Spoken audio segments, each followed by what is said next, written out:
이런 거 안 하면 또 주변인들이 보고 또 뭐라 그러시더라고. 너는 왜 추리닝과를 거냐?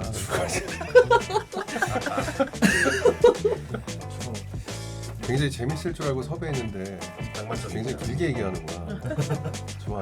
커먼즈. 음주를 좀 한 상태 정도의 음색으로 좀 이렇게. 텐션도 굉장히 높으시네요. 아니 이게 소리가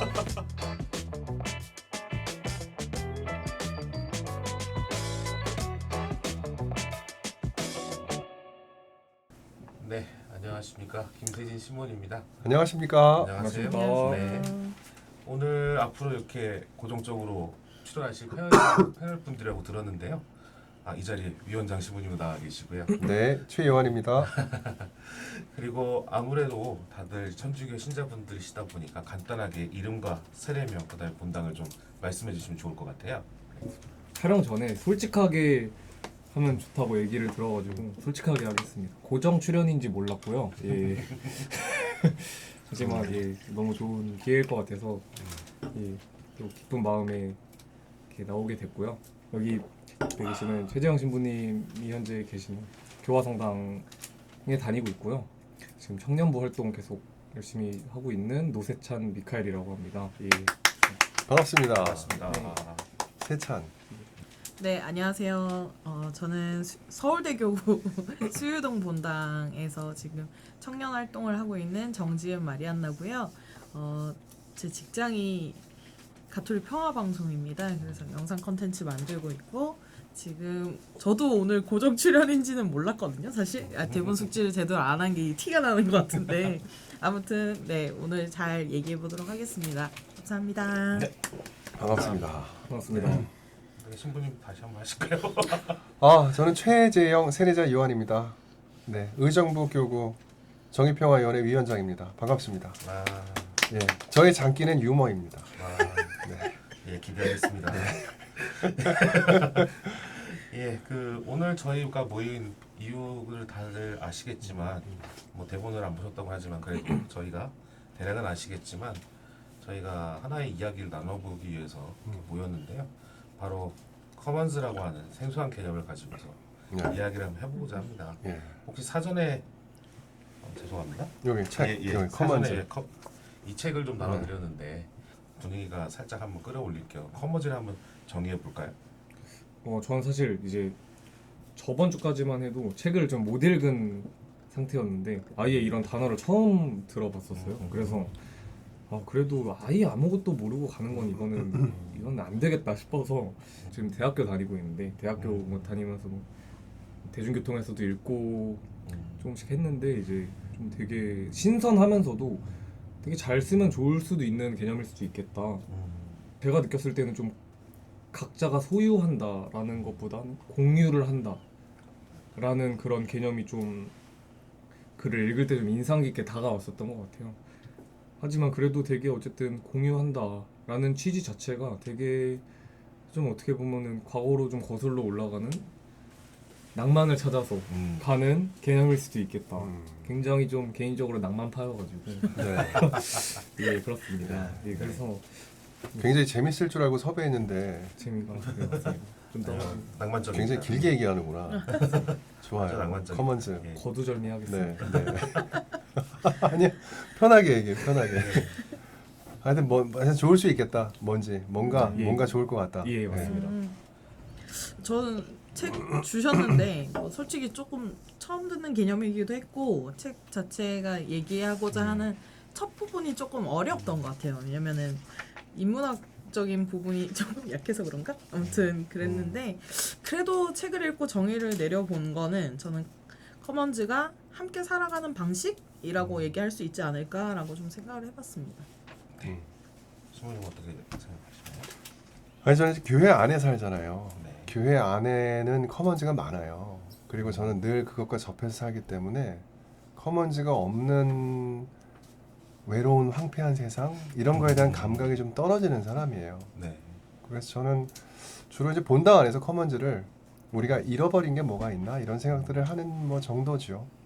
혹은 이제 지역 사회의 교회가 지역 사회의 하나의 성당이 어떻게 더 커먼즈로 역할을 할 수 있나 이런 것에 대한 관심이 좀 있죠.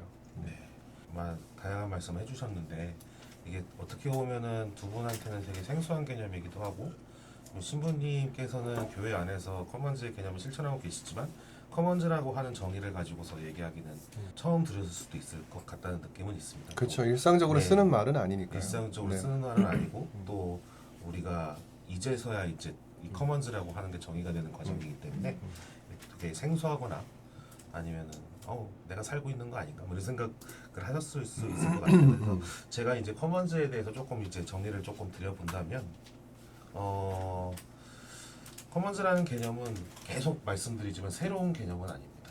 우리가 직접적으로 실천하고 있고 또 세 분께서 말씀하셨다시피 이것저것 다 맞는 거라고 볼 수가 있어요. 예.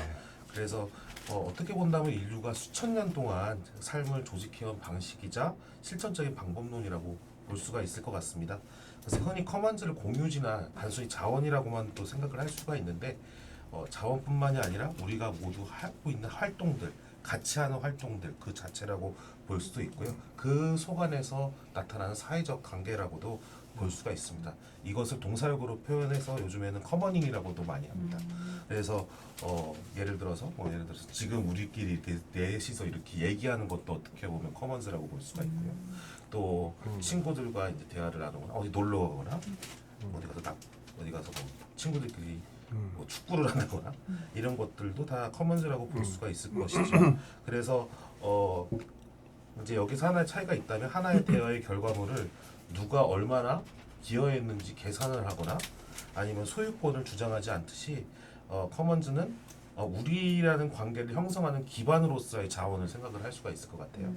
그래서 우리가 커먼스를 같은 것을 이제 소유한다기보다는 커머닝 아까 말씀드린 동사형인 커머닝을 통해서 만들어진 그런 관계 속에서 이제 우리가 어떻게 이 자원을 관리하고 나눌 것인가를 생각해보는 개념이라고 볼 수가 있을 것 같습니다. 네. 어디 이해가 좀 됐습니까? 예, 여기까지는 다행히 예. 잘. 교화성당에서 커먼즈 하면 뭐가 생각나요? 저는 그래서 아까 사실 촬영하러 신부님과 오는 길에 음. 잠깐 얘기를 또 나누기도 했었는데 음. 일단은 말씀하신 대로 전례가 음. 될 것 같아요. 음. 전례를 누가 소유하는 게 아니잖아요. 네네.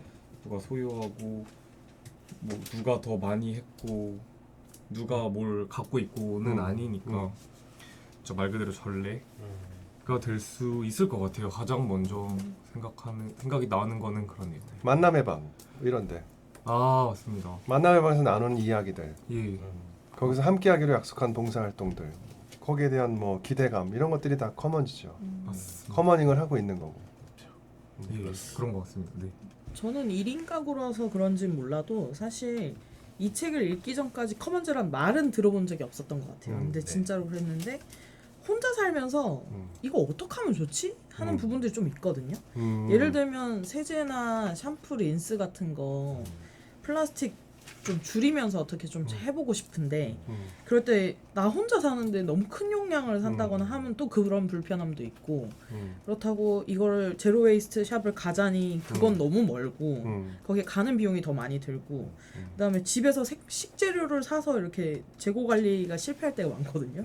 그럼 버리게 되는 음식물 쓰레기 너무 많고 이러니까 이런 거를 좀 비슷한 사람들이랑 나눠서 뭔가를 같이 할 수 있으면 좋겠다라는 생각도 많이 해서 공유 부엌도 찾아보고 했는데 많지 않아요. 그래서 사실은 내가 공유라는 개념으로 과연 살아가는데 필요한 것들을 잘 채울 수 있을까 생각을 해보면 사실 좀 그렇지 않았었던 게 많거든요. 그래서 이런 고민들이 조금 있는 것 같습니다. 네. 네.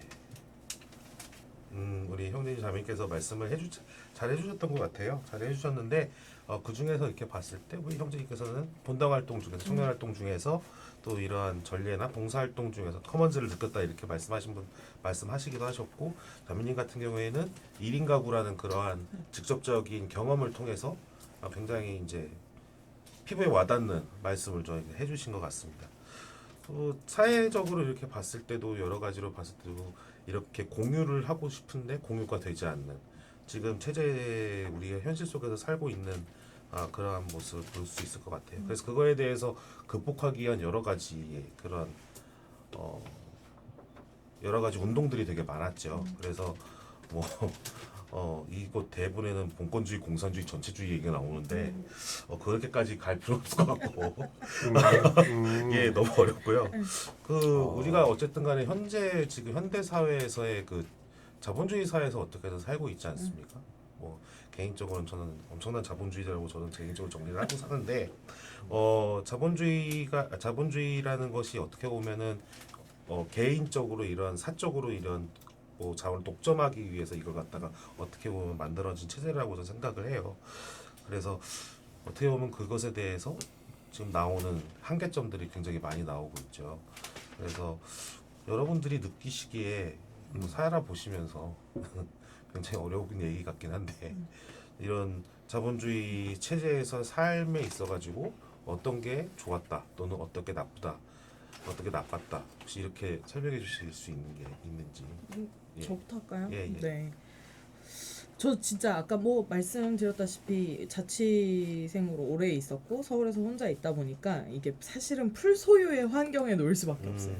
그러니까 저는 뭔가 이렇게 필요한 것들을 제가 채워 나가야 되는 부분이 많고 또 제가 직접 사거나 뭔가 뭐 어떤 당근이나 이런 부분을 어쨌든 제 소유 안으로 들어오게끔 하는 방법밖에 없었고 자동차부터 이쑤시개까지 그렇죠. 전부 다. 사실은 네 정말 그러니까 오랜만에 집에 지인들을 초대했을 때 와 이렇게 잘해놓고 산다고라는 얘기를 들을 정도까지 됐더라고요. 그래서 정말 그렇고 또 의외로 이렇게 광고에 좀 취약해요. 요즘 쇼츠로도 워낙 광고가 잘 나오니까 마음이 살랑살랑하고. 네.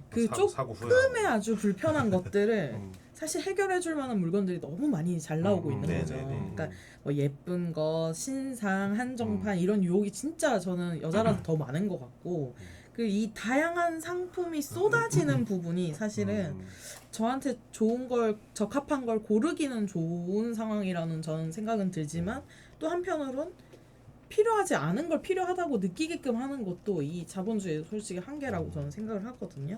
그래서 생존하기 위한 걸로 시작을 했다가 나중엔 소유를 목적으로 가는 이 소비가 이루어지는 게 좀 커서 약간 그게 결국엔 좋았다가도 자본주의가 고장나기 쉬운 부분이지 않을까라는 생각 좀 많이 했어요. 그 과도하다기보다 필요해서 소비하는 건데 네. 결과적으로 과도해지는 거죠. 그렇죠. 결과적으로 네. 뭐 내가 처음부터 과도하게 소비하려고 의도한 게 아니고 그냥 필요해서 하나하나 갖다 보니까 결과적으로 너무 과도한 것 같은데 라고 느꼈을 때 그게 인간관계에 어떤 영향을 미치는 것 같아요. 사실 딱히 나쁠 것까지는 없다. 인간관계에 대한 나쁜 거를 고민하기에는 아직 그 단계까지는 오지 않은 것 같아요. 뭔가 예. 그 불필요한 것들을 삼으로써 인한 부분은 오로지 제 경제적인 부담으로 오기 때문에 네, 그러니까 돈이 많이 드는 것 빼고는 뭐 사람 사이가 크게 네. 나빠질 건 없다. 그건 아닌 것 같지만 또 이렇게 여러 가지 문제점들이 일어나는 것들을 다른 인식을 통해서 받다 보면 이게 궁극적으로는 좋은 일이 아니라는 걸 알고는 있거든요. 근데 실천하기 쉽지 않다라는 생각을 좀 많이 하는 거죠. 예. 네. 우리 형제님 어떻게 생각하시나요? 저는 사실 뭐 그래 보일지 안 그래 보일지 모르겠는데 요즘 낚시에 빠져가지고 오. 낚시 장비를 이제 막 배우고 있는 시기인데 무력이 없는데 막 낚싯대가 막 1억이고 막 이런 그래서 막 그런 건 아니고 그건 아닌데 뭐 낚시처럼 이렇게 뭐에 빠지게 되면은 어쨌든 예를 들어서 이렇게 취미를 기준으로 얘기를 해보자면은 되게 사고 싶은 게 또 생길 수가 있잖아요. 저는 사람이라면 당연히 그럴 수 있다고 생각을 해요. 예를 들어 자기가 어떤 좋아하는 행위를 하기 위해서 어떤 도구가 필수적으로 필요한 상황이라면은 거기서 만약에 조금 더 편리함을 느낄 수 있고 본인이 뭐 자아 실현을 통해서 뭐 기분이 좀 더 만족이 될 수도 있는 거고 어쩔 수 없이 말 그대로 진짜 경제 활동적인 부분에서 무리를 하게 될 수밖에 없는 상황이 있을 수도 있을 것 같아요. 물론 그것도 누군가 강요하는 건 아니니. 하여튼 자본주의가 뭔가 무리하게 만든다. 소비를 위해서. 예. 소비를 하려면 돈이 필요하고 돈을 얻으려면 내가 거기에 맞는 삶을 노동을 제공해야 되니까 나를 무리하게 만든다. 근데 거기서 오는 만족감이 또 있고. 네. 그래서 되게 이거를 그럼 좋다고 말해야 될지. 어떻게 해야 될까요? 좋기도 한데 나쁘기도 하고 무리하게 만드는데 좋기도 하고. 사실 그런 느낌. 그 개인적인 측면으로 어떻게 해야 될까를 고민하자면 사실 참으면 되는 거긴. 자본주의 폐해는 참으면 된다. 근데 이거는 제가 지금 취미에 대해서 얘기하는 거라 음. 이렇게 쉽게 참으면 된다라고 말할 수 있겠지만 삶에 걸린 문제면 참기가 어렵죠. 근데 그거는 또 만약에 말씀하신 것처럼 정말 생필품 그런 문제는 어떻게 참겠습니까? 예. 그거는 저는 예를 들면 이런 것 같아요. 옛날에 줄넘기를 돈 내고 배우는 사람이 어디 있어요? 맞아요. 요즘에 줄넘기 학교가 생겼어. 네. 학원 있죠. 학원이 이거는 아. 정말 어처구니가 없는 일인데 제가 어렸을 때 야 외국에서는 물을 돈 주고 사 먹는데 그 얘기보다 난 더 어이가 없어. 아니 아이들이 맞습니다. 뛰어노는 거를 돈을 내고 상품화가 된 거야. 이제 네. 아이들의 놀이 자체가 상품화가 되는 거야. 맞습니다. 그렇죠. 이런 것들이 차곡차곡 쌓이는 폐해인데 이게 스며들기 때문에 느끼지를 못하는 것 같아요. 어느 정도까지는 다 내재화가 되니까 맞습니다. 자연스러워지니까. 네. 그 사실 이게 저는 결혼한 친구들도 있다 보니까 육아와 관련된 부분도 좀 맞닿아 있는 게 요즘 육아는 사실 장비빨이다. 맞아. 아까 낚시도 사실 장비빨이라고 할 수 있는데 네. 육아도 장비빨이다라는 얘기를 하거든요. 근데 예전에 공동 육아의 개념이 아주 왕성할 때는 사실은 정말 마을에 있는 모든 인구가 같이 애 하나를 키우는 느낌으로 갔다라고 얘기를 하지만 저 어릴 때까지만 해도 정말 저는 아직 대학교를 들어갔을 때 사실 연식이 나오는 건가요? 나올 수 있는데 혹시 60년대 아우 왜 그러세요 정말.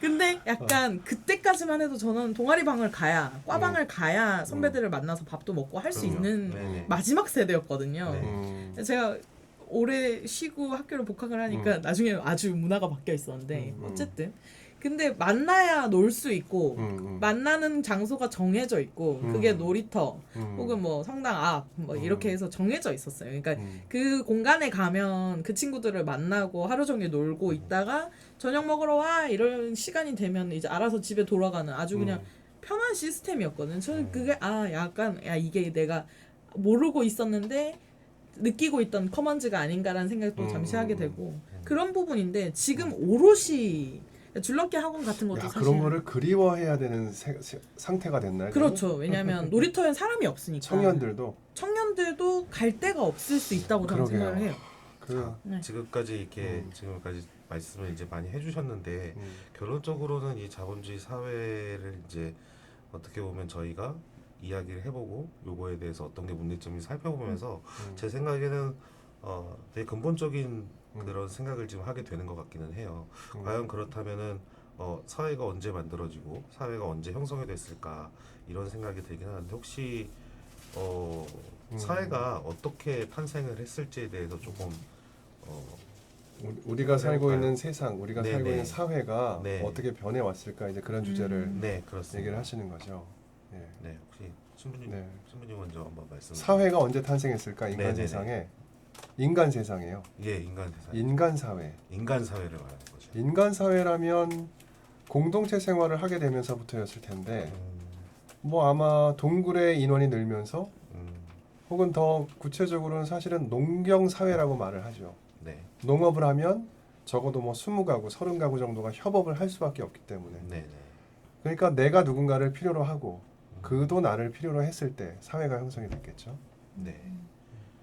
자매님께서는 언제 생겼을까요, 우리 사회가? 보통 이제 교회에서 공동체라는 얘기를 쓸 것 같으면 3인 이상이 돼야 되는데 네. 이게 사실 가정의 형태부터 시작인 거잖아요. 그러니까 뭐 부부가 있고 아들이 있고 딸이 있고 뭐 이런 형태가 될 것 같은데 그게 언제부터였냐라고 거슬러 올라가면 사실 잘 모르겠네요. 왜냐면 그 문명에서 얘기하는 뭔가의 그 사회와 또 뭐 교회에 나와 있는 성경에서 나오는 그런 사회와 이게 시점이 좀 다르고 막 한 얘기들까지 거슬러 올라가면 오늘 할 얘기가 너무 많겠지만 어쨌든 사람들이 모여 있는 형태 그리고 신부님 아까 말씀하신 서로를 필요로 하는 형태가 갔을 때 그때가 사회가 된다고 하면 상당히 아주 원초적인 시간부터 우리는 사회를 이루고 살지 않았나라는 생각을 좀 하게 뭔가 되거든요. 혈연 관계로만은 유지할 수 없는 네. 네. 크기 이런 데서 이제 뭐 네. 예. 선생님 어떻게? 저는 두 가지로 나눌 수 있을 거란 생각이 드는데요. 첫 번째로 먼저 어느 정도의 큰 규모의 사회, 큰 사회가 어디서부터 생겼냐와 작은 사회는 어디서부터 생겼냐를 나눠볼 수 있을 것 같은데 큰 두 사회가 있구나. 네, 이제 그거 이제는 다 그게 공존하는 시대일 텐데 음. 어쨌든 큰 사회의 시작점이라고 생각이 들었던 거는 방금 신부님께서 말씀해주신 이렇게 서로가 필요한 일이 생기는 예를 들면 이제 농경 사회 저희가 이제 어떻게 보면 사회라는 단어를 처음 붙이기 뭐 어떤 시작한 동네 우리말로 동네 뭐 이런 거. 동네일 수도 있을 것 같습니다. 어떻게 보면 경계선도 생기고 이제 그런 농업도 하고 하는 그런 게 이제 어떻게 보면 최초의 큰 사회이지 않을까라는 생각이 들었었고 그리고 작은 사회라는 생각은 이제 아까 또 신부님께서도 말씀하신 동굴이 저는 먼저 떠올랐어요. 어쨌든 농경이나 그런 게 있지 않고 그런 게 없었다고 해도 어쨌든 동굴에서 사냥이 나가는 사람이 정해져 있고 이렇게 뭐 갔다 와서 이렇게 뭐 고기를 구워 먹을 수도 있고 어쨌든 그런 것들 또한 분명히 그들만의 또 룰이 있었을 것이고 혹은 방식이 있었을 것이고 그 또한 사회가 아니라고 말할 수 있을까? 사회일 것 같다라는 생각이 들어서 좀 분리해서 생각을 하게 된 것 같습니다. 그 지금까지 사회의 시작에 관련해 가지고 많이 지금 말씀을 나누셨는데 어떤 인류학자들은 사회의 시작을 이 뼈 사진에서 찾고 있다고 해요. 그래서 한 200만 년 전에 초기 인류에 이제 부러졌다가 다시 붙은 뼈라고 이제 볼 수가 있는데 이 인류학자들이 왜 이 뼈를 발견하고 사회가 시작되었나고 이게 봤냐면 아까 신부님께서 말씀하신 그런 거하고 일맥상통하는 게 좀 있어요. 야생 상태에서는 다치거나 장애가 발생하면 결코 살아남을 수가 없잖아요. 뼈가 부러지면 예, 늑대가 잡아먹었겠지. 그가 잡아먹죠. 늑구가 물고기 잡아먹듯이 아이고, 이렇게 갔을 우리 거죠. 늑구를 너무 잔인한 이미지로 만들고 뭐 그 친구도 살아남아야 되니까 그랬을 텐데 그래서 살아남을 수 없기 때문에 그래서 다친 개체들이 돌봐주는 행위 즉 부상당한 개체의 자원을 투자하는 것을 이제 당장 나한테는 그 이득이 되지 않더라도 이 사람을 도와주는 것이 이루어진다 이렇게 보게 되는 것이고요. 그것을 이제 돌봄의 시작이라고 보고 그 다음에 사회의 시작으로 본다고 합니다. 개체 간에 네. 돌봄이 있어야 사회의 시작이다. 그렇습니다. 네. 고래가 돌보는 거 봤어요? 지느러미를 다쳐서 헤엄치지 못하는 고래를 업고 다녀 다른 고래가. 고래 사회라고 말하죠. 네. 근데 이제 현대 자본주의 사회 같은 경우에는 무한 경쟁이나 이제 적자 생존이 굉장히 강조가 되기 때문에 잘 살려면 돌보지 마라. 그렇죠. 이런 거. 그래서 어떻게 보면 포식자가 야생 동물에서 이제 강자 그래서 정말 약육강식 사회가 된 것이죠. 그래서 점점 다시 야생으로 역으로 이렇게 보면은 가까워지는 것 같은데 우리 여러분께서는 예수님께서 우리에게 가르쳐 주신 가르침 중에서 핵심적인 내용은 무엇이라고 생각을 하시는지 좀 여쭙고 싶습니다. 네. 예수님의 핵심적인 가르침. 네. 저는 마테오복음 20장에 나오는 착한 포도원 주인의 비유를 좋아합니다.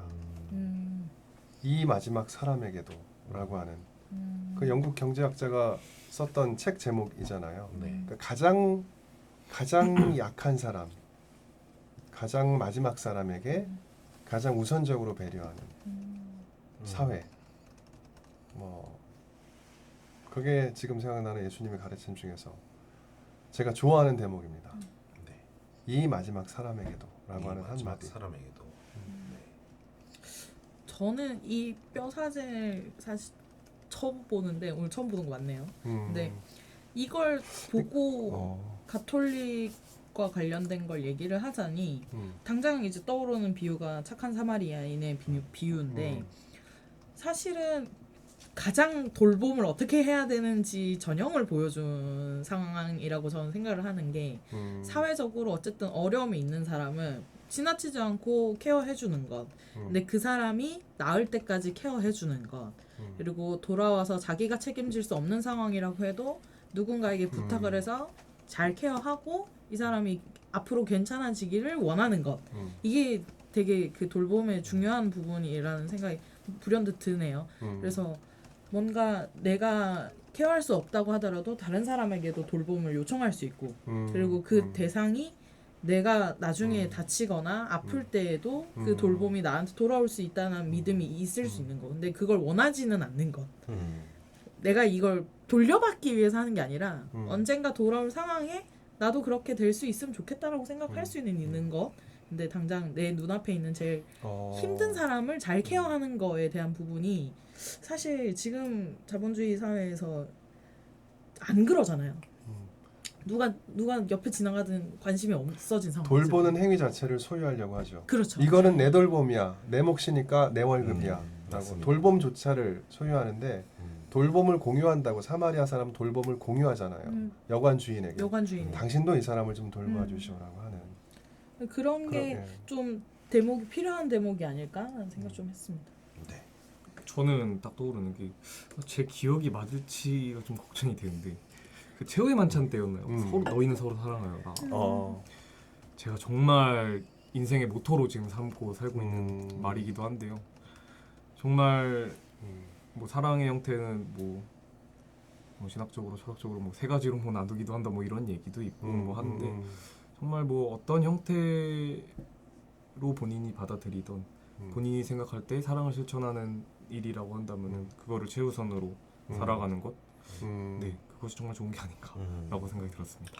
맞습니다. 뭐 예수님의 가르침이 지금 세 분께서 말씀하신 대로 아까 이렇게 나오고 있는데 그럼에도 불구하고 요즘에는 우리 그리스도인조차 이제 예수님께서 말씀하신 사랑의 대상이 우리 모두가 아니라 내 자신 또는 내 가족으로만 좁혀지고 있는 세상인 것 같기는 해요.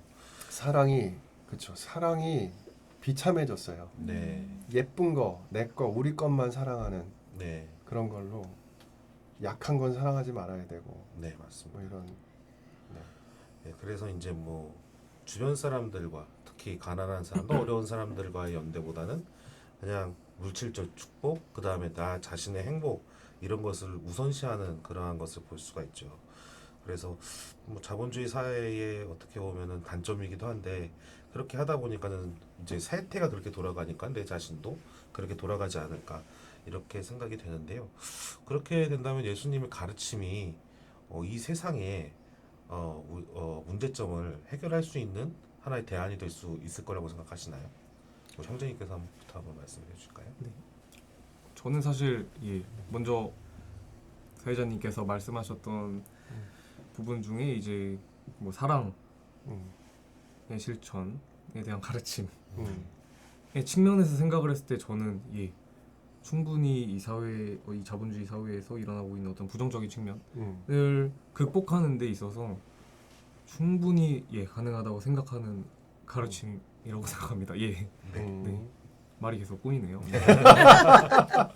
긴장인 것 같아요. 굉장히 계신 것 같아요. 네, 정신을 좀 차려야 될 것 같습니다. 네. 우리 자매님 어떻게 생각하실까요? 저는 약간 그런 생각이 조금 들어요. 이제 제가 잘 고민했던 것이고 생각보다 그걸 좀 살아내기 위해 노력하는 것 중에 하나가 삶과 신앙이 분리되지 않는 형태를 어떻게 유지할 수 있는가였거든요. 왜냐하면 다 잘 알아요. 성경에 뭐라고 써여 있는지, 예수님이 뭐라고 줄곧 말씀하셨는지에 대해서 성당 잘 열심히 다니시는 분들은 사실 그 복음의 내용을 잘 이해하고 있고 실제로 해야 된다는 거에 대한 당위성은 다 알고 계신 것 같아요.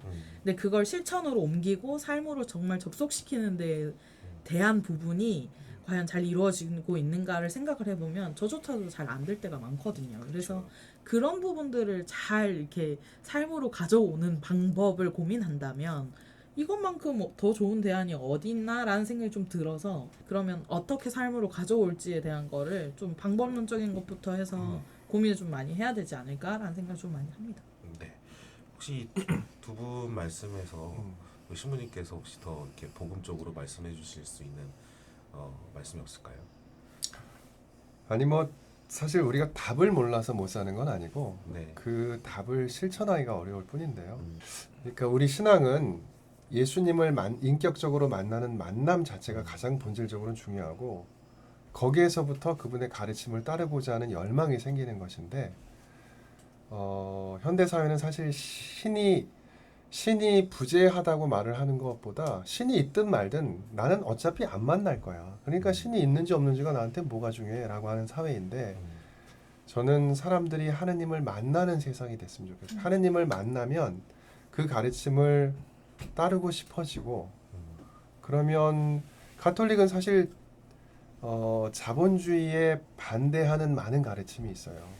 그래서 그것들을 극복할 수 있는 많은 요소들을 가지고 있죠. 네. 그런 가르침들을 받아들이게 되겠죠. 예, 그리스도교 문화가 저는 사회를 좀 더 많이 긍정적으로 물들여 갔으면 하는 바람은 있죠. 다만 우리 자신이 그렇게 살고 있는가 하는 것이 1차적으로는 더 문제이긴 하죠. 지금까지 일부에서 그 커먼즈의 개념에 대해서 간략하게 얘기를 해봤던 것 같아요. 그래서 우리 주변의 커먼즈에 대한 얘기는 2부에서 다시 이어나갈 수 있도록 하겠습니다. 감사합니다. 짜잔! 1부 끝!